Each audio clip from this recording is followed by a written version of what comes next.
You've been listening to a news conference in Las Vegas live as it was happening with emergency responders as we continue to cover this terrible situation that developed in Las Vegas. We're going to go now to WJZ investigator Mike Helgren at BWI Thurgood Marshall Airport, where people are returning from Las Vegas to Baltimore tonight. Mike? Vic, we just heard more about the massive response. Maryland's governor has praised the bravery and courageousness of those first responders. And we talked to a number of people who were in Las Vegas at the time of the shooting, and they are still trying to come to grips with what happened. On the first direct flight to BWI Marshall from Las Vegas since the worst mass shooting in U.S. history, people are still struggling to come to terms with what happened. What's happening to America? I don't know. And I did two tours in Iraq and seen a lot, but like for something like that to happen here, it kind of like just brought a flashback to me, especially when I seen and heard the videos and seen the gunfire. Get down. Get down. Some will never forget what they saw and heard. For Preston Barnes, it's still so fresh. It's a real scary moment. I don't care how tough you might think you is, but to see bullets flying like that, it's like you running for cover.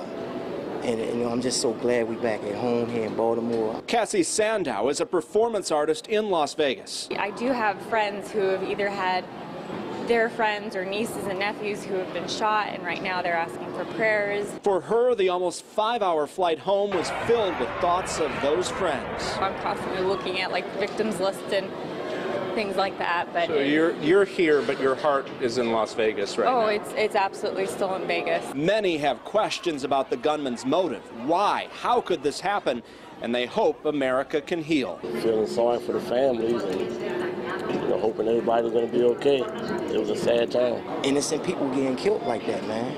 So it's just a blessing to be back home. Now, Olympian Michael Phelps was at that same music festival earlier in the weekend with his wife, but they both posted they were safe back home at the time of the shooting. Live at BWI Marshall, Mike Helgren, WJZ Eyewitness News. Our complete coverage continues now. Tracy Leong recounts the tense moments described by witnesses at the country music concert, including a man from Maryland. Witnesses tell WJZ it was chaotic and terrifying. When the gunman first opened fire, people were confused and unsure where to run for safety. Cell phone video captured the moment gunfire erupted on the Las Vegas Strip, killing at least 50 people and injuring several hundred others. Witnesses described the frightening scene. I have a scratch here and a scratch here from hopping over. This is all other people's blood. This is all blood splatter from people being dead and us having to be on top of them, basically to get out. Everyone had to fall on top of each other, whether they were alive or not, basically. It's just to stay down, because every time people got up, they just started shooting.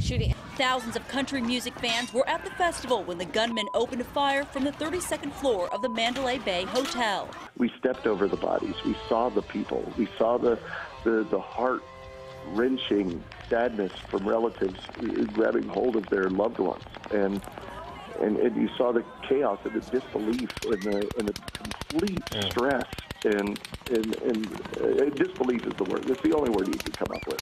A witness from Baltimore was staying at a nearby hotel in Las Vegas and described the chaos that unfolded. Helicopters, police, running through the streets with guns, and it's like people running, trying to take cover. It's like people just trying to help each other, basically, and people running through the hotel. It was just crazy. You don't know which way to run, which way to look. All you hear is shooting, yelling.